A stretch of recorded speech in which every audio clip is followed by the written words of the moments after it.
Olá, sejam muito bem-vindos a mais uma edição do programa A Hora do Boi, diretamente daqui de Esteio, durante a 46ª Expo Inter, em Esteio, no Rio Grande do Sul. E no programa de hoje nós vamos conversar sobre o mercado da inseminação artificial.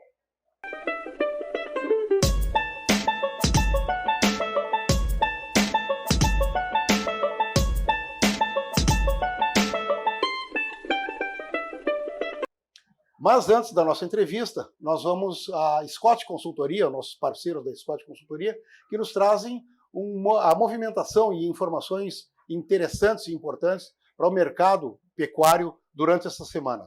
Olá a todos que nos acompanham, eu sou Pedro Gonçalves, eu sou engenheiro agrônomo e analista de mercado aqui da Scott Consultoria. Vem estar falando um pouquinho aqui para vocês sobre o que a gente está vendo dos dados do Confina Brasil, uma análise prévia do que a gente está compilando por aqui e também do mercado do boi gordo daqui para frente. Confina Brasil aí tem mais uma rota para fazer, agora essa última semana, nesse momento, eles vão estar viajando aí para o Rio Grande do Sul, Santa Catarina, para mapear os confinamentos das regiões, mas a gente já tem uns dados bem interessantes para trazer para vocês, para o público em geral, do que a gente está tendo de confinamentos e como que isso pode afetar o mercado do boi gordo até o momento. A gente já rodou aí as regiões do Centro-Oeste, Sudeste, um pedaço do Nordeste e algumas regiões no Norte do Brasil. Então, as informações de confinamento que a gente está vendo, bom, os pecuaristas aí têm dado informação de que eles estavam com uma expectativa de redução ou até estabilidade em questão de confinamento, isso principalmente para aqueles confinamentos que são um pouco menores. Então, a instabilidade política que veio do começo do ano, todo mundo meio preocupado com o cenário político, acabou reduzindo, sim, realmente a quantidade de bovinos confinados. Porém, confinamentos grandes, que têm um poder aí de negociação um pouco melhor, viram no momento uma situação de investimento. Momentos de baixa, né, do boi gordo, normalmente é o momento que você tem que investir na atividade realmente. E esses pecuaristas, né, essas unidades maiores de confinamento, acabaram por trazer aí, quando a gente pega os dados do Confina Brasil aqui, uma análise prévia, né, a gente já vê uns dados aí com uma quantidade maior de bovinos confinados, principalmente em algumas regiões, principalmente voltado ali para o centro-oeste aí do nosso país. E nesse momento, o que a gente está falando de confinamento, o que pega por agora? Agora o pessoal da indústria começa a observar essa entrada, né, de bovinos de confinamento um pouco mais forte, né, principalmente nesse começo de outubro. A gente já deve começar a observar uma entrada firme de bovinos confinados. E agora aqui que o confinador tem que estar esperto. O dólar chegando a R$ 5,15, isso deve favorecer o pessoal que faz exportação, as unidades frigoríficas que fazem exportação. A gente veio trabalhando com preços praticados aí bastante reduzidos, né, quase 25% menores, pagamento aí por volta dos 4 mil até 5 mil dólares tonelada de carne bovina exportada, principalmente para a China, nosso principal comprador. E os faturamentos, né, a questão da margem ali veio um pouco piorada, né, por causa que o dólar vinha trabalhando abaixo dos R$ 5, veio aquela coisa de redução muito drástica. E agora com esse aumento deve impulsionar um pouco mais a questão da exportação. Isso deve ser positivo, principalmente para confinadores, né, que trabalham praticamente com os bovinos aí destinados à exportação com preços pagos um pouco maiores. Aqui para a Scott Consultoria, o que a gente vê de preços, né?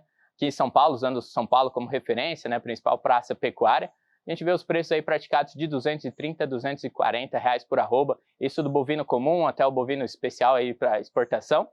E a gente já começa a observar alguns comentários, alguns boatos de 245, 250, nada muito certo. Mas o que deve acontecer, muita atenção para todo mundo, que a indústria frigorífica talvez comece a tirar um pouco de pé, porque eles vão começar a formar os estoques que vão aí para essa demanda bastante aquecida de final de ano, né? O pessoal começa a receber o 13º, começa a ter as festividades, né? Natal, Ano Novo, todo mundo vai atrás aí de uma picanha, de uma carne bovina, uma coisa diferente, fazer um churrasquinho com a família. Então essa demanda maior para o final de ano, também por parte dos chineses, deve aí dar uma aquecida na questão da cotação da arroba do boi gordo, porém deve dar uma desacelerada em algum momento depois que eles tiverem os estoques formados para essa demanda bastante aquecida para o final de ano. Então, bastante atenção a esse momento até agora de alta, né? A gente viu um setembro recuperando os preços da arroba do boi gordo, que veio de um momento bastante complicado, né? Com quedas muito abruptas, algumas regiões até trabalhando abaixo dos R$ 200 por arroba,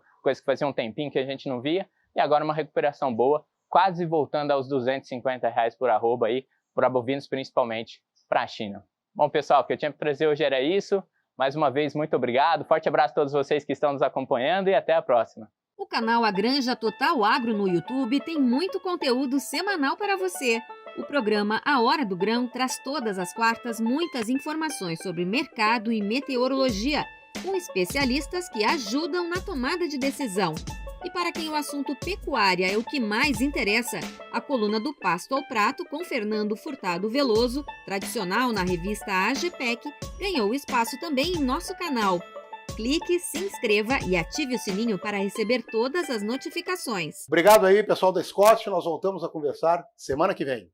Como eu falei no início do programa, o assunto de hoje é o mercado da inseminação artificial. E para isso está conosco Sérgio Aldi, diretor de marketing da ASBIA, da Associação Brasileira de Inseminação Artificial, médico veterinário, formado pela Universidade Federal Rural do Rio de Janeiro, o famoso quilômetro 47, né, em 1992. Sérgio, seja muito bem-vindo à Hora do Boi. Muito obrigado, José. Um prazer estar aqui com vocês. A ASBIA, né, a Associação Brasileira de Inseminação Artificial, lida ou trabalha com todo esse conglomerado, vamos dizer assim, que é a inseminação artificial. E a gente comentava antes do início do programa que há menos de, talvez há pouco mais de 50 anos atrás, né, quando foi criada a lei do médico veterinário, que falava sobre as atividades inerentes da profissão, coisa e tal, tratava sobre inseminação artificial, que à época era a coisa mais moderna que existia. Hoje nós já estamos aí inseminação em tempo fixo, transplante, embriões, enfim, né? Então, em 50 anos, o fenômeno, né, a técnica da inseminação artificial evoluiu bastante. E qual é a proposta da ASBIA nesse contexto? Bom, obrigado primeiro pela oportunidade de estar apresentando. Então, a Associação Brasileira de Inseminação Artificial, ela tem como foco principal o fomento do uso da inseminação artificial como ferramenta do melhoramento genético, né? Ou seja, o principal alvo é a distribuição da genética bovina de alta qualidade, ou seja, você tem uma genética melhoradora que faz fazer com que os rebanhos melhorem, né? Através do uso da inseminação artificial. Sim, na verdade, eu me lembro disso lá nos tempos da faculdade, né? Isso já foi no século passado, quase, que se comentava quais as vantagens da inseminação. Né? Era o primeiro, o melhoramento genético, e é uma velocidade muito maior, né? Onde tu, através da inseminação, tu tinha condições de, com uma dose, né, de um touro, tu ter um número bastante aumentado. Bom, estamos chovendo no molhado quanto a esse tema. Né? Mas hoje, né, em que pé está a situação, como está o mercado? Porque praticamente se usa hoje o touro, né, a monta natural, para o repasse, né, da vaca que não conseguiu atingir seus objetivos na inseminação, coisa e tal. Como é que está esse mercado hoje? Como é que está esse contexto todo da inseminação? Bom, primeiro quer dizer que jamais a gente deve parar de falar dos benefícios da inseminação artificial. É muito importante estar sempre reforçando isso. Atualmente a gente já evoluiu bastante, mas ainda tem um universo enorme para crescer. O uso da inseminação artificial hoje no Brasil está em torno de 20% do total de fêmeas em idade reprodutiva, quer dizer, há 10 anos atrás era 12%, então cresceu bastante. E que você comentou, o uso da inseminação artificial por tempo fixo foi um fator muito importante para isso. Agora, principalmente, né, na pecuária de corte, né, quando você usa a inseminação artificial, você tem uma facilidade absurda, porque imagina em rebanhos grandes, como a gente tem no Brasil, você fazer observação de cio para poder inseminar. Né? E é muito difícil uma fazenda que não usa inseminação, ela ter touros, né, que vão fazer a monta natural na vaca de alto valor genético. Porque esses touros, às vezes, têm um valor mais alto. Segundo, né, que você precisa de renovação constante. Então, é um investimento grande que a fazenda tem que fazer, não para ter touros, mas para ter os melhores touros. Né, que isso é que vai fazer diferença na ponta. A inseminação artificial substitui esse melhor touro, né, porque você tem esse melhor touro dentro do seu botijão. Tu não acha, Sérgio, que 20% ainda é um valor baixo? Muito. É isso que eu falo. A gente está, digamos assim, arranhando a superfície. Né? Tem um universo aí para crescer ainda. Né? Se a gente parar para pensar, a gente pode dizer que, como você falou, a inseminação artificial é uma tecnologia extremamente já utilizada, dominada, conhecida há mais de 50 anos e 80% do rebanho de fêmeas no Brasil ainda não teve contato com essa tecnologia, ou seja, a gente tem muito ainda que evoluir. Então, esse é o papel, né, na pergunta que você me fez, papel principal das BIA, ou seja, promover o uso da inseminação artificial. Bom, tem sido um tema constante, né, nas outras entrevistas que a gente fez aqui, nesta série de entrevistas durante a Expo Inter, seja qual for o tema que a gente trata, né, voltado sempre à pecuária bovina de corte, a questão da comunicação. Sim. Né, que é onde muito se tem pecado. Né? Será que não está faltando também no segmento, né, da inseminação uma melhor comunicação, né, ferramentas de comunicação talvez um pouco mais agressivas ou mais, sei lá, não diria mais técnicas, né, mas para disseminação dessa informação de uma forma mais rápida, para que a gente saia desses 20% e chegue lá com muita boa vontade aos 50%, 60%. Não, exatamente, esse é o nosso objetivo, nós precisamos fazer isso. Né? O que a gente entende, sim, tem dois caminhos aí. Primeiro, logicamente, o acesso à informação. Hoje está muito mais facilitado. Né? A gente sabe que mesmo em regiões mais remotas, né, você tem acesso a celular, a telefonia celular que te permite chegar à internet. Então, o acesso à informação está franqueado hoje uma grande parcela da população brasileira. Outro é um trabalho de extensão rural, ou seja, eu levar a técnica, realmente treinar a mão de obra, qualificar, né, fazer todo o trabalho que, assim, é mais na prática. Né? O que a gente faz, né, dentro desse trabalho? Aí cabe às empresas, muitas delas que participam das BIA, né, as empresas que chamada centrais de sêmen, elas oferecem cursos de treinamento, né, de capacitação para a inseminação artificial. É um caminho importante, mas a gente tem entidades como o Sebrae, que faz muito curso o Senar, aqui no Rio Grande do Sul. O Senar, né, ou seja, esse trabalho de extensão rural ele é fundamental. Isso precisa ser multiplicado, né, aumentado ainda mais para poder qualificar a mão de obra, que é fundamental, né, para ser utilizado. Um segundo passo tem uma questão também de você, um processo de convencimento de uma parcela ainda grande dos produtores, dos criadores, a entender e adotar a tecnologia, né, porque uma situação assim, muito cômoda para o criador, falar assim, não, mas o touro está lá fazendo o trabalho por mim, para que eu vou tomar o lugar do touro? Né? E, na verdade, assim, esse porquê que é importante, entender que o touro que está lá na fazenda, sim, ele está cobrindo as vacas, mas primeiro, ele não cobre todas as vacas. Tem vaca que vai passar vazia. Né? Se você não tiver uma relação touro-vaca adequada, que seria de 1 para 25 no máximo, né? E esse touro ter uma rotação de no máximo 2 ou 3 anos, você tem que estar trocando esse touro, né? Que não acontece no dia a dia das fazendas, ou seja, passa muito a vaca vazia sem cobertura. Esse é o primeiro passo. Né? Então, isso faz com que você tenha menos bezerros nascidos, você vai ter menos resultado na fazenda. Esse é o ponto. Segundo, a qualidade genética do touro. Na maioria das vezes, não todos, mas na maioria das vezes, você passa nas fazendas e você observa que muitos touros que estão ali foram nascidos na fazenda. É crioulo, é nascido ali já tem o mesmo sangue. Não tem um processo de seleção genética, né? Coisa que os touros de central, que a gente chama, é um touro escolhido a dedo, no universo de milhares que ali foi selecionado, tem características matematicamente avaliadas, que genética é matemática, né? Você consegue provar tudo aquilo, fala assim, esse touro tem características e os seus descendentes vão herdar essas características, a gente hoje consegue comprovar isso, ou seja, esse é o grande diferencial. E aí a inseminação artificial entra como uma ferramenta para fazer com que essa genética de alto valor possa ser adicionada ao rebanho. Então, e o valor é enorme disso, né? O que a gente fala que de todos os recursos que você utiliza numa fazenda, né, de todos os suprimentos, o sêmen é o mais barato e o que te dá resultado por mais tempo, porque aquele sêmen que você vai inseminar agora, daqui a alguns meses ele está nascendo, vai gerar um animal, se for uma fêmea, que vai ficar no rebanho, que vai continuar perpetuando essa genética melhoradora ao longo das próximas gerações. Ou seja, você consegue tirar valor disso, desse investimento que você fez pequeno durante muito tempo. Ou seja, disseminação de uma genética de alta qualidade e numa velocidade muito maior. Mas, Sérgio, quantas empresas hoje compõem, ou quantas centrais compõem a Asbia? A Asbia hoje ela é composta por 17 empresas, né? A maioria do setor de genética, mas a gente também tem empresas no setor de nutrição e de farmacêutico, né? Principalmente as que estão ligadas à parte reprodutiva, porque entendem que há interesse, né, em colaborar com a Asbia nesse trabalho de fomento aí do aumento do uso da inseminação artificial e o melhoramento genético.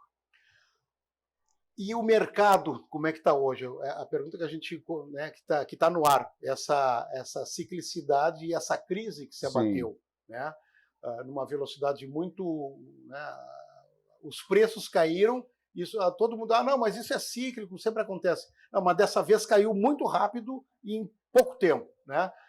É claro, eu vou chover no molhado, né? A pergunta é, enquanto afetou, né, o mercado de inseminação artificial, tu vai me dizer, não, é o número de vacas que foram batidas que não foram inseminadas. O quanto, vamos dizer, no volume, né, na questão de volume de doses comercializadas, o quanto se abateu sobre o segmento? Primeiro é importante contextualizar, né, que primeiro, né, só trazer a Asbia, ela emite um relatório sobre o mercado, chama Index Asbia, né, você falou de mercado, um dos produtos que a gente tem, o outro é o Manual de Inseminação Artificial, só aproveitando também para a gente resgatar o que eu estava comentando, também uma ferramenta de fomento, né, muitos cursos de inseminação artificial utilizam o manual, e trazendo para o mercado, a gente tem esse índice que é publicado trimestralmente, né, então a gente apura o resultado dos últimos 3 meses e faz a publicação. O que a gente está observando, né, para contextualizar? Segundo especialistas que acompanham o mercado da carne, a gente vive, historicamente no Brasil, uma questão que chama ciclo da pecuária, né? Que basicamente, para quem está nos assistindo, entender. Imagina que eu começo, num período, eu começo a segurar minhas fêmeas, né? Então o criador está lá, ele diminui o abate das fêmeas, ele segura. Para quê? Para ter mais bezerro. E ele vai fazendo isso, insemina ou usa touro e tal, e ele segura essas fêmeas, aumenta o plantel dele de fêmeas, consequentemente vai ter mais bezerro nascido. Na hora que todos estão fazendo isso, o resultado daqui a alguns anos é o quê? Muito bezerro no mercado. Oferta de bezerro em demasia, o preço cai. Esse é o ciclo da pecuária. Isso ocorre a cada 4, 5 anos, em média, você tem isso. Ou seja, muita fêmea, muito bezerro, aí começa o preço a cair, eu começo a matar minhas fêmeas, mata fêmea, o que acontece? Começa a faltar bezerro alguns anos para frente. Então, esse é o ciclo, historicamente, a gente acompanha isso. Os especialistas que acompanham o mercado, lá em 2017, né, a gente fazendo planejamento, cenários, prospectando, né, o último ciclo de baixa aconteceu entre 15 e 16. Por quê? A gente teve uma crise econômica no país, diminuiu o consumo, ou seja, começou a cair preço por falta de consumo. Sim. Lá em 2017, a gente analisando o mercado, falou, olha, o mercado vai começar a recuperar, né? Vai ter alguns picos aí a partir de 2019, mas entre 20 e 21 vai cair, né?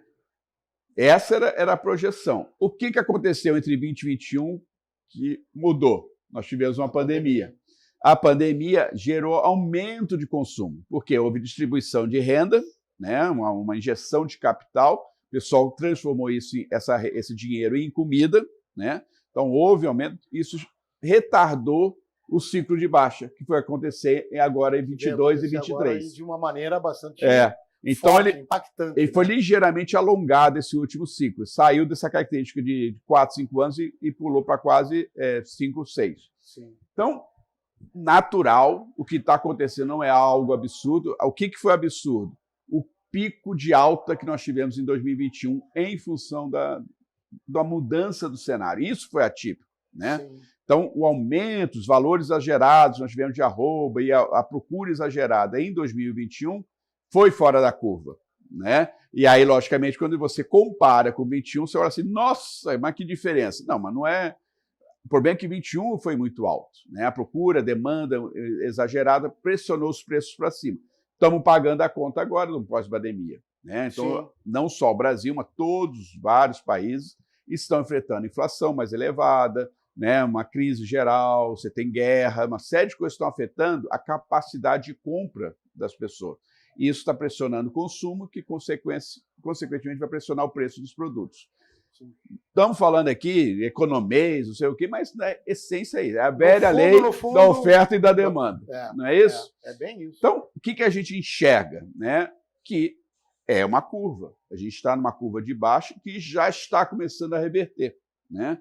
Então, a expectativa para 2024 e 2025 é de reversão da curva e melhoria dos preços. Por quê? Porque se matou muita vaca, jogou o mercado para baixo, né? E daqui a pouco vai faltar o quê? Vai faltar bezerro.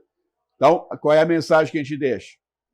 Quem está pensando em investir, agora é a hora de começar a inseminar, de começar a segurar as fêmeas, porque daqui a alguns anos o preço da bezerro vai estar lá em cima. O que a gente vem comentando, inclusive em outros programas, né? O pessoal que conseguir segurar suas fêmeas nesse momento, porque a pecuária ela é uma cadeia de médio a longo prazo. O sujeito que conseguir segurar as suas fêmeas agora, ele vai ter o terneiro ano que vem e vai ter o boi daqui a 2 anos. Com preço bom. Um preço muito bom, e aí vai nadar de braçada. Em compensação, o sujeito que está matando seus animais até por necessidade né, financeira, daqui a 2 anos ele vai se arrepender amargamente do seu...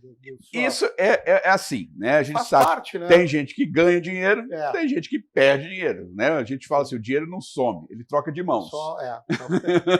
Então, exatamente, o que a gente procura deixar de mensagem é justamente isso. Quem está pensando em trabalhar com genética tem que olhar sempre 1 a 2 anos para frente. Então, se eu estou pensando agora, eu vou inseminar, eu tenho que pensar 2 coisas. Primeiro, que eu tenho que segurar essa fêmea, né, para que eu faça nascer bezerro. Segundo, o que é que eu vou utilizar? Né? Eu vou usar uma base mais anelorada, vou usar uma base mais europeia, porque que procura vai ter? Né? A gente sabe o quê? 22 e 23 cresceu bastante, de uma forma geral no Brasil, ao uso da genética zebuína. Por que aconteceu assim? Aqui o mercado do Rio Grande do Sul é diferente, trabalha mais raça pura. Sim, mas no Brasil Central, que usa muito cruzamento, eles optaram por usar mais o Nelore para reduzir custo, porque o bezerro cruzado demanda creeping, demanda uma suplementação nutricional. Resistência ao carrapato. É um animal que exige mais cuidado, essas coisas. Né? Eu estou num momento de crise, eu não quero gastar, eu corro um animal azeboado que vai me demandar menos trabalho. Exatamente. Só que o mercado de 24 e 25 já é um outro mercado.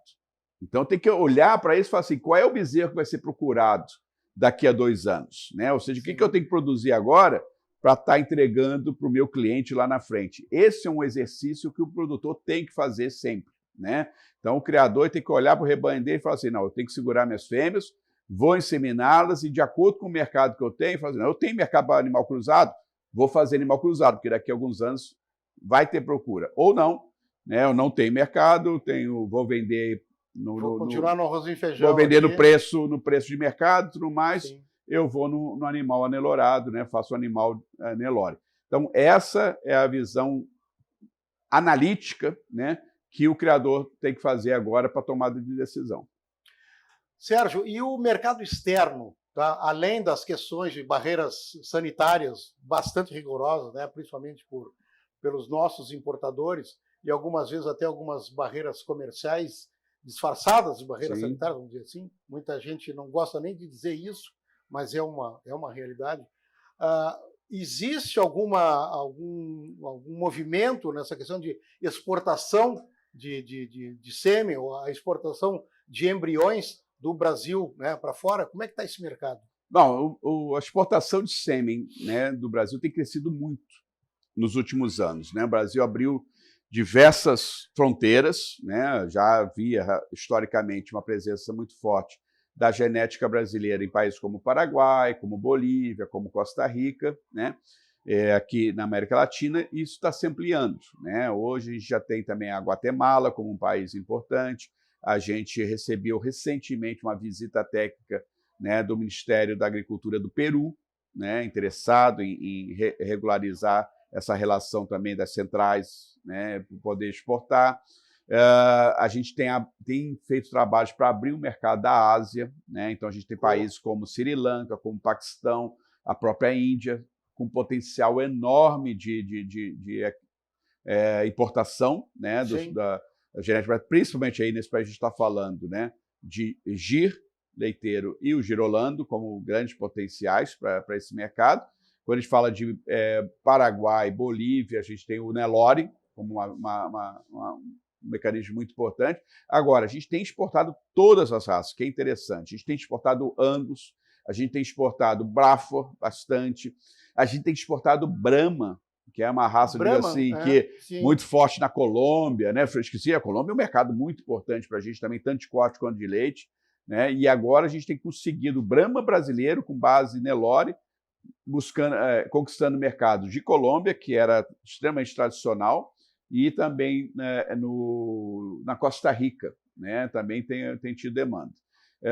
E tem assim, um universo para ser trabalhado nos próximos anos, que é o continente africano, né? Então, tem países já na África buscando integração, né, com pecuaristas no Brasil, com entidades aqui no Brasil, para que se desenvolva a pecuária lá, né, inicialmente a pecuária mais leiteira, né, mas o potencial é muito grande, né? Países como Nigéria, como Angola, né, como Quênia, são países que têm investido muito no desenvolvimento da pecuária local.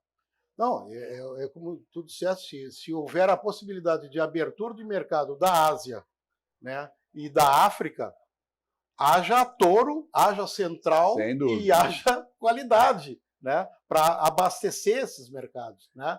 Então, quer dizer, a situação da América aqui, da América Latina e América Central está dominada. O Brasil tem muito ainda o que crescer. Sim. Da mesma forma que o Brasil, que faz só um pequeno percentual do rebanho é inseminado, assim também é em outros países. Sim. Né? Uhum. Então, assim, tem dois caminhos. Você vai superando barreiras e crescendo através de mais países para quem você exporta, e esses países, ao desenvolver a sua pecuária, vai aumentar também, né, o espaço aí para a genética brasileira, porque nós temos uma genética de altíssima qualidade, né, sendo as raças que foram desenvolvidas aqui, como Nelore, como Gia, como Girolando, e mesmo as outras raças, o trabalho que é feito na Associação Brasileira do Angus, para citar uma das raças de origem europeia, mas que é muito bem trabalhado aqui no Brasil, mas a gente tem o Charolais, você tem Santa Gertrude, você tem, né, inúmeras raças aí que trabalham muito bem, né,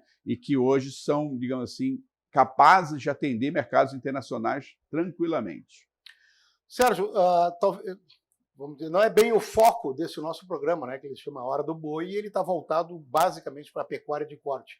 Mas dentro das BIA, vocês têm uma segmentação do segmento corte, do segmento leite, e qual que é o maior, qual dos segmentos vende mais? Sim. Bom, a Asbia, enquanto entidade, ela apoia o fomento da inseminação artificial como um todo, né? Sim. Seja independente de raças, né? A gente aqui não está aqui para proteger a raça A ou a raça B, a gente abraça todas, né? E procura fazer dessa forma, ou seja, a decisão da raça é do criador, né?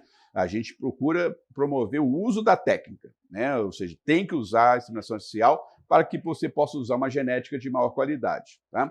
Agora, o que a gente enxerga, assim, com o uso da inseminação artificial por tempo fixo, né, que a gente chama de ATF, o uso da inseminação artificial na pecuária de corte alavancou assim, absurdamente e vai crescer cada vez mais. Né? Então, o segmento que mais chama atenção, o segmento que mais atrai, digamos assim, os olhares e investimentos é o de pecuária de corte hoje, em função desse crescimento vertiginoso que tem tido nos últimos anos. Né? Mas o setor de pecuária leiteira, ele é assim, precursor de todas as centrais. Né? Historicamente, todas as centrais de inseminação artificial iniciaram com genética leiteira. Era exatamente essa minha curiosidade, porque da maioria das centrais que a gente conhece, algumas, assim, né?